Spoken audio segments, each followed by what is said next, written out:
11 seconds. You've got 10 seconds. The countdown going on right now. 5 seconds left. Do you believe in miracles? Yes.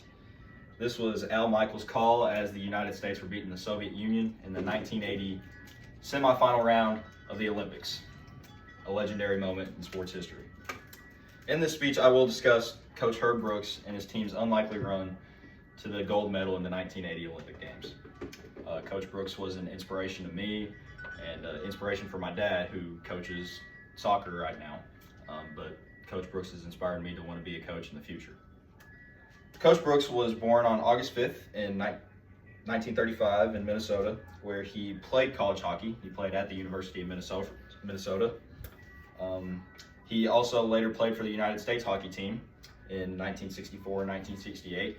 He was cut before the 1960 Olympics, where that team later went on to win the gold medal.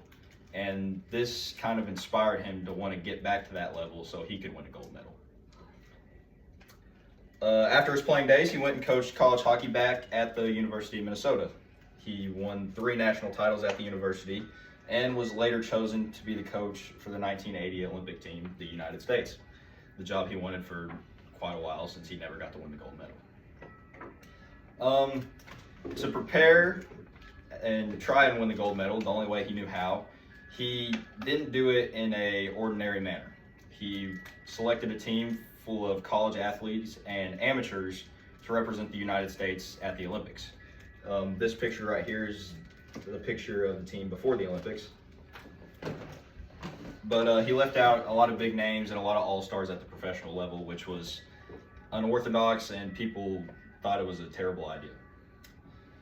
He also trained his team very hard by scheduling really tough opponents before the Olympics and pushing their legs to exhaustion in practice every day. One way he did this, according to the Walt Disney movie Miracle, which is a documentary about the run in the 1980 Olympics, he held his team after a friendly game against Norway. The team tied 3-3 and they underperformed, he felt. So he kept the team after the game. He had his coach grab a whistle and they ran down and backs until after the lights were turned off. This brought the team together because he asked one of the guys who he played for, and the player said, instead of his college, like everyone else had said when they answered Coach Brooks, he said he played for the United States of America, which really brought the team together at that moment. So they get to the Olympics, underdogs, because they don't have the talent they feel necessary to win it. And all their practice and all their preparation led them to the semifinal round before the gold medal game. In the semifinal round, they were playing the Soviet Union. The Soviet Union were a team that hadn't been beaten over 50 games, I think over 3.5 years.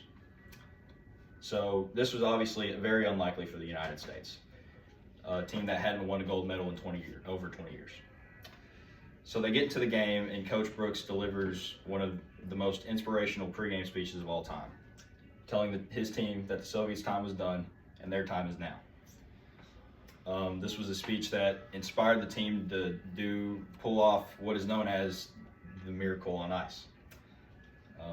The team was down 2-3 going into the final period of the game. Scored 2 goals in the final period to win it 4-3. The crowd counted down. It was a moment that really brought the country together too, because they didn't think a group of young kids could win a game like that. Later on, they went and played in the gold medal game against Finland. They were down again, and they came back and won the gold medal for the first time in 20 years. An achievement that was incredible for U.S. hockey. Later on, Coach Brooks ended up dying in a car accident at the age of 66 in 2003. But the run that his team went on was a true underdog story and an inspiration to all American athletes.